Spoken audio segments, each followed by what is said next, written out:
just want to have us begin to think about and continue thinking about how our multiple pieces of compliance is painting a picture for what we need to do to move our children to the next level. And of course, we want to be really innovative. We want to be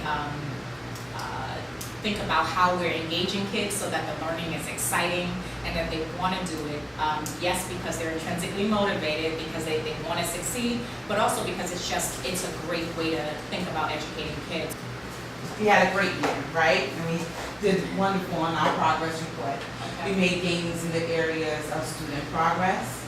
We made gains in our math department, and we made gains in the area of attendance. So we had AAAs in those areas, and that's great.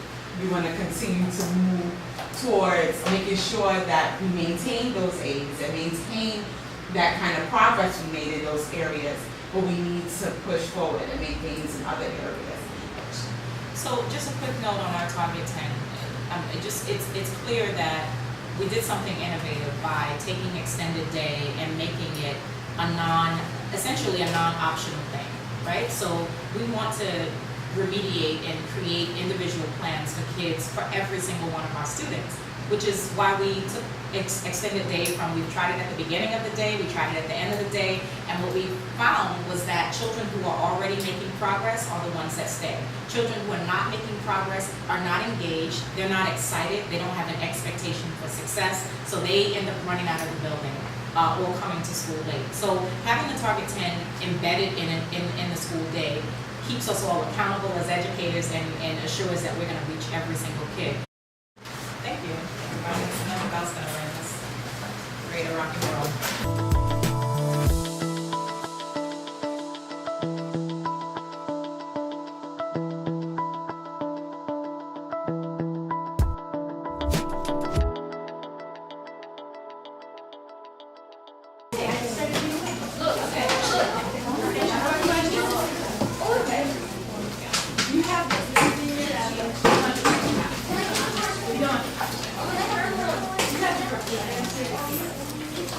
Loved the way that the author used sensory details to set. The book I'm reading is called Speak by Laurie Else Anderson.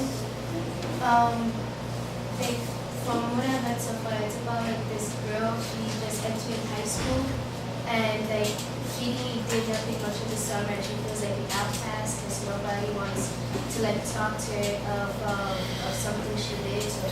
So now, she's going to speak the truth so that everyone can understand what she did in the summer. So, one of the PBQ questions is, I'm going to be answering number 3. The character in my book is named Marita. She changed because she made... It's internal and external. Can you explicate? It's internal because Haley is mad at herself for going to camp instead of studying. The lesson of the book is, I would say, at the beginning of the book, when they first arrived at the concentration camp, Ellie told his father he was going to run to the electrical wire because he didn't want to go through the crematory and be burned alive. He think running to the electrical wire would be an easier death. So he didn't. He ended up not, and he survived World War II. So awesome. So I've been able to pop into your classes and look at the discussion board in progress, and I'm very, very, very happy with what I see. The kids are engaged. They're definitely able to speak to their book and speak to the questions of the discussion board. And more importantly, they're able to have that accountable talk piece, which is awesome. And for our next meeting, which will also be on the 10th, the main point of discussion will be now the questions and let's start with the rubric. So the first point on the agenda for our next meeting will be revising the rubric for the reading logs, and I think we might put it with, we'll talk about whether we want it to be the same rubric, like discussion board participation and reading logs, or if we want them to be 2 separate rubrics. After listening to Alan's personal story and then hearing him talk about the process of creating this learning text for us, failure is not an option, it really made sense to me. This year we again attended a principal conference, and Alan was there again, and he launched the answers in the room.